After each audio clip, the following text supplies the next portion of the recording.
আসসালামু আলাইকুম। সবাই কেমন আছেন? আলহামদুলিল্লাহ আপনাদের দোয়ায় আমরা ভালো আছি। আজকে সকালে রান্না করব আমি সাদা বোয়া। আজকে একটু মেঘাচ্ছন্নয়। তো সেজন্য আমি আজকে শুয়ে মানে ঘুমে থাকাকালীনই ভাবতাছি আজকে একটু সাদা বোয়া রান্নাবো। তো এই যে দেখেন আমি কি নিলাম।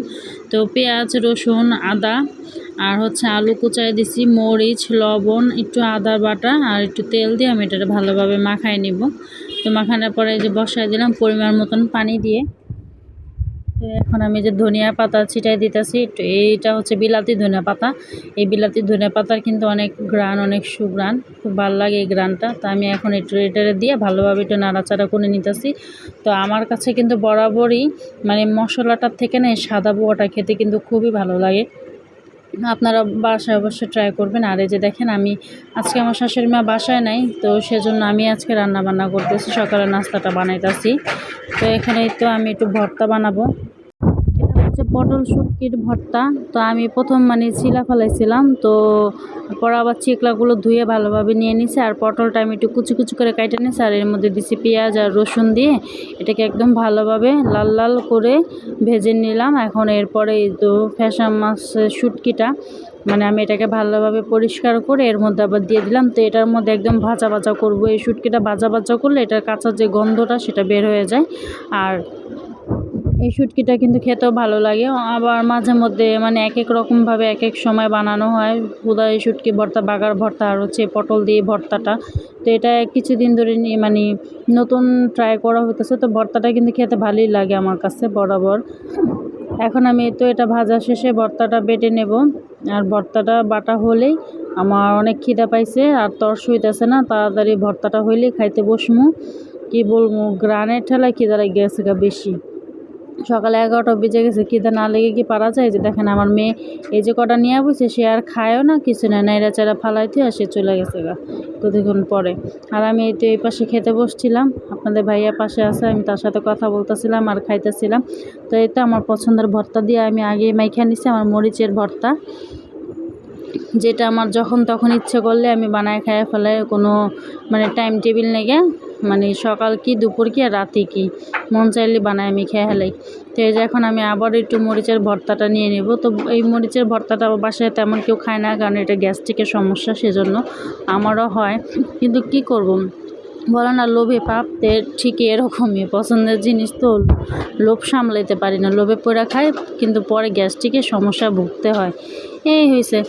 তো এখন এই তো আমি এই মজাদার ভর্তাটাকে ট্রাই করবো। আর ভর্তাটা আমার কাছে অনেক অনেক ভালো লাগছে, কি বলবো আর। তাই আমি এখন এই ভর্তাটাকে মেখে ভালোভাবে মানে আঠা করে মাইখে এটারে খেয়ে নিব। আর আমার ভিডিওটা যদি ভালো লাগে তাহলে অবশ্যই লাইক কমেন্ট শেয়ার করবেন। যারা নতুন আছেন তারা অবশ্যই ভালো লাগলে সাবস্ক্রাইব করবেন এবং পাশে থাকা বেল আইকনটি প্রেস করে দেবেন। আর এখন এই তো নাস্তা খেয়ে আসু হচ্ছে মানে আসমা হচ্ছে ঘরের সমস্ত মানে ঘর বাড়ি ঝাড়া টাড়া সব কিছু গুছাইতেছে। তাই আমি নাস্তা খেয়ে এগুলো গুছাইয়া কিছুক্ষণ রেস্ট নিয়ে তারপরে তো চলে আসলাম রান্না বান্নায়। সকালে নাস্তা বানালে মনে হয় কি সারাদিন ধরে রাঁধতেই থাকে। সকালে নাস্তা, আবার দুপুরে নাস্তা হয়ে যায়, আবার রাতে কিছু রান্না বান্না থাকে বা গরম করা লাগে, ভাত রান্না করা লাগে, মনে হয় সারাদিনই রাঁধতে থাকে। এই হিসেবে যেদিন নাস্তা বানানো না লাগে সেদিন মনে হয় যে না, আজকে একটু সকাল টাইম ফ্রি টাইম। তো এখন আমি তো ভাজি বসাবো, পটল ভাজি করব। তো আমি পটল ভাজির জন্য পেঁয়াজ মরিচ দিয়ে দিচ্ছি। আর পটল অল্প কটাই ছিল, 4 থেকে 5টা। তো অল্প একটু ভাজি, সেজন্য আমি এই কড়াইতে বসাই দিচ্ছি। এটাকে এখন আমি ভাজি করব, আর ভাজিটা ভাজা ভাজা করে নেব। তো নিজের রান্না নিজে দেখে আমি এখন নিজেই অবাক হয়ে যাই, এক সময় কি ছিলাম আর এখন কি হয়েছি। হ্যাঁ, এটা ভাবা যায় আর বলা যায় বলেন? মানে স্টুডেন্ট জীবনে যখন ছিলাম, পড়াশুনো নিয়েছিলাম, মা রান্না করে রাখতো, আইসা বাস কটা খাইতাম। আবার দেখেন মানে আমরাই কিন্তু মেয়ে, আমরাই কিন্তু বউ, আবার আমরাই কিন্তু মা, তাই না বলেন? জীবনটা কতটা পরিবর্তন হয়, কিন্তু কে কতটুকু করে তা জানি না। দেখা গেছে মেয়ের জীবনে, স্কুল লাইফ জীবনে কিন্তু আমরা দেখেন টাইম মতন খাবারটা না পাইলে কিন্তু রাগ হয়ে যেতাম, হ্যাঁ তুমি রান্না করো না, আমার খিদা লাগছে, এই সেই। কিন্তু সেই জীবনটাই মানে সেই ঘটনাটা যদি আমাদের সাথে ঘটে, তখন কি মনে হয় যে এত কাজ করে তারপরও টাইম মতন না রান্না করতে পারলে এই কথা শুনতে হয়, তাই না বলেন? তো এটাই হচ্ছে জীবন। আর এটাই দেখতেছি আর ভাবি যে আমি এককালে কোনো কাজই কিন্তু করতে পারতাম না, কোনোটাই না। মানে একটা যে ডাল রান্না করবো আমি কিন্তু সেটাও পারতাম না। তো আমি এখানেই মানে আমার শ্বশুরবাড়ি আইসাই কিন্তু আমি সমস্ত কাজ করা শিখছি, তা আলহামদুলিল্লাহ। এখন যাই পারি মানে আমার চলার মতন আমি যাই হোক পারি। এই যে সকালে যে নাস্তা বানাইছি আমি একসময় কিন্তু আমি একদমই পারতাম না বউয়া। শাশুড়ি মা থাকলে নাস্তা বানাইলে খাইতাম, না হলে নাই, এরকম ছিল ব্যাপার। কিন্তু এখন দেখেন তো ওনাকে ছাড়াই আমি কিন্তু সব নাস্তা টাস্তা সব কিছু একা হাতেই সব সামলাই। তো এটাই কিভাবে মানে কি থেকে কি হয়ে গেছে আমি নিজেও জানি না, নিজের কতটা পরিবর্তন আমি নিজেই বুঝতে পারি না। তো যাই হোক, কথা বলতে বলতে অনেক দূরে এসে পড়লাম। এখন এই তো আজকে কই মাছ রান্না করব। আজকেও কই মাছের নতুন একটা রেসিপি রান্না করব। তো সেটাই আজকে আমি আপনাদের সাথে শেয়ার করব। তাই আমি কই মাছের ভালোভাবে ময়লা আইসটা মাইসটা, কারণ কোটার সময় যাই হোক দুই একটা হইলেও কিন্তু থাইকা যায়, তাই না? আর তখন কিন্তু মানে একেবারে ফ্রেশ করে রাখা হয় না, কিছুটা হলো থেকে যায়। তো সেজন্য আমি আবার কি করি, তো অল্প অল্প করে মানে পুরোটা রাখা হয়। তো যে কটা যেদিন রান্না করব সেদিন ওইটাকে আমি ভালোভাবে পরিষ্কার করে নিই, তাতে আমার কাজে মানে আমার সুবিধা হয়ে যায়। তো আমি গরম পানি দিয়ে কিন্তু মাছটা একদম ভালোভাবে খেঁচা ধুয়ে নিচ্ছি। আর এই যে আসেন দেখেন আমি এখন সব মাছ ধুয়ে টুয়ে কমপ্লিট করে নিচ্ছি। এখন এই তো ভাজা বসাই দিলাম। আর ভাজা বসাইতে এই যে মাছগুলো আমি কিন্তু কেচেও রাখছিলাম। তো এই যে মাছগুলো এখন আমি ভালোভাবে ভেজে নেব। কই মাছ যেহেতু এটা একটু মোটা ভারী মাছ, তো একটু ভালোভাবে ভাজতে হবে, তা না হলে ভিতরে আবার সাদা সাদা হয়ে থাকবে, ওইটা আবার ভালো লাগে না দেখতে। তো এই যে দেখেন আমার মাছটা ভাজা হয়ে যেতেছে। ভাজা হলে আমি আজকে রান্না করব। তো আজকে কীভাবে রান্না করব সেই প্রসেসিংটাই আপনারা দেখুন, পাশে থাকবেন এবং দেখতে থাকেন। এখন এই তো আমার মাছ ভাজা হয়ে গেছে, আমি মাছ ভাজাটা উঠিয়ে নেব। আর এই তো মাছ ভাজা শেষে আমি এখন এটা বসাই দিলাম তরকারির জন্য রান্না। তো এখন এই তো আমি এর মধ্যে কিন্তু মানে আলু দিছি, আর বাচ্চারা যেহেতু আলু খায় সেটা আমি আপনাদের সাথে আগেই বলছি, আমি রোজই কোনো না কোনো তরকারিতে আলু দিয়ে থাকি, কারণ তা না হলে আমার মেয়েই খেতে চায় না। তো আমি তো আলু দিছি, পেঁয়াজ কাঁচামরিচ লবণ তেল দিয়ে একবার এটাকে বসাই দিছি। আমার পেঁয়াজও ভাজা হয়ে যাবে, আলুও ভাজা হয়ে যাবে, আমার দুই কাজ একসাথেই হয়ে যাবে। তো আমি এখন এটাকে ভালোভাবে নেড়ে চেড়ে নেব।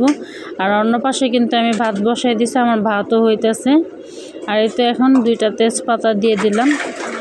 তা এখন এই তো পরিমাণ থেকে একটু বেশি দেবো আদা বাটাটা। বড় মাছ বা ভারী মাছের মধ্যে কিন্তু একটু আদা রসুন মশলাটা একটু বেশিই যায়। যেটা ছোট মাছ বা গুঁড়া মাছ ওইটার মধ্যে কিন্তু একটু অল্প অল্পই মশলা যায়, আর ভারী মাছে কিন্তু একটু মশলাটা বেশি লাগে, তাহলে ওই তরকারিটা কিন্তু খেতে ভালো লাগে। আর আমার শাশুড়ি মা তো বড় মাছে মানে তেজপাতা ছাড়া খাইতেই চায় না, তারা হচ্ছে তেজপাতা, বড় মাছের মানে তেজপাতা না দিলে মনে হয় তরকারি কোনো স্বাদ নেই, এই হচ্ছে ব্যাপার। আর এই যে দেখেন আমি আজকে কীভাবে রান্না করতেছি। তো এটা দেওয়ার পর আমি হলুদ মরিচ দিচ্ছি। আর এটা হচ্ছে বাদাম বাটা, পেস্তা বাদাম বাটা। তো আমি আজকে একটু অন্য স্টাইলে রান্না করব। তারপর আর এটার মধ্যে হচ্ছে জয়ফল জয়িত্রী এলাচি দারুচিনি আর হচ্ছে তেজপাতা, আপনার হচ্ছে ধনিয়া জিরা সম্পূর্ণটা এটা বাটা। তো এইটাকে এখন আমি যে দিয়ে দিলাম, এটা দেওয়ার পরে অনেক সুন্দর একটা গ্রান আসতেছে, মনে হইতেছে যে আমি গরুর মাংস কষাইতেছি, এরকম একটা ব্যাপার।